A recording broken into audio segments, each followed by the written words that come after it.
Avec LDLC.com, votre spécialiste informatique et high-tech depuis 1996.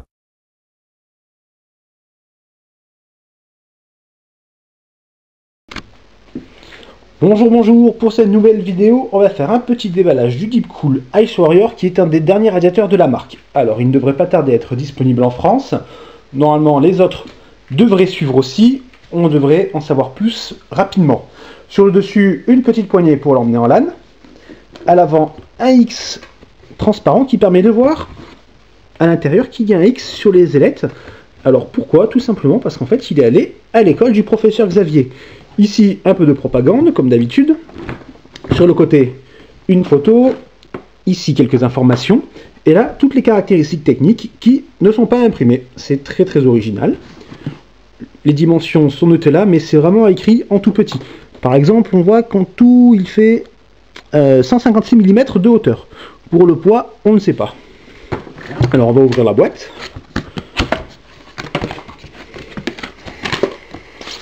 Ici, une notice avec un descriptif du modèle qui semble très complet.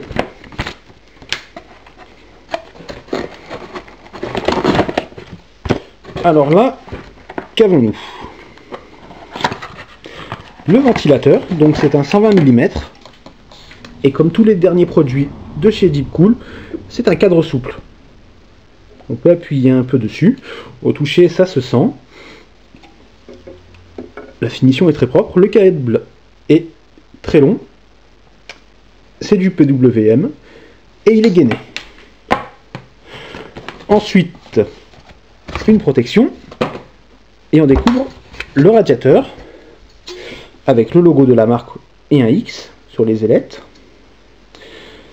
La base avec un petit radiateur, donc scié de pipe en U, une finition miroir, on peut l'avoir malgré le plastique, sauf si c'est le plastique qui fait le reflet, on verra ça plus tard.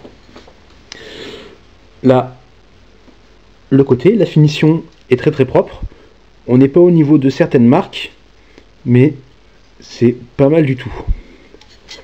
C'est même excellent. On voit pas très bien, mais la couleur est assez spéciale. Il doit y avoir un traitement particulier dessus. C'est relativement foncé. Ensuite, ici, le bundle. Alors, on va regarder ce qu'il contient.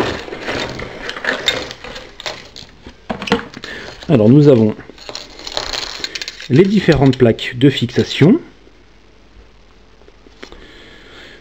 Là, il y a quelque chose qui m'interpelle. Donc celle-ci ça va être du 775, celle-ci ça semble être du 1156. Pourtant normalement le radiateur est compatible 1366. Alors on va regarder rapidement dans la notice.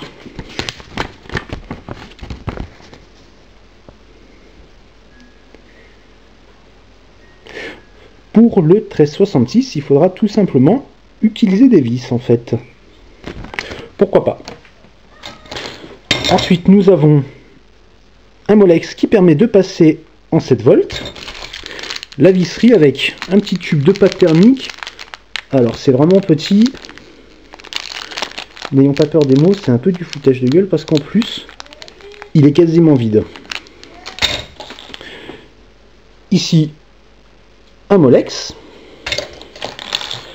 Là, un dédoubleur en 12 volts, parce que nous avons 4 griffes pour fixer les ventilateurs. Alors ça tombe bien, depuis quelque temps on a un autre 120 mm de chez Deepcool à la ferme, donc on pourra le tester en pouce-poule, et on verra ce que ça donne. Et pour les performances et l'installation, on verra tout ça la semaine prochaine. Bonne fin de journée à tous!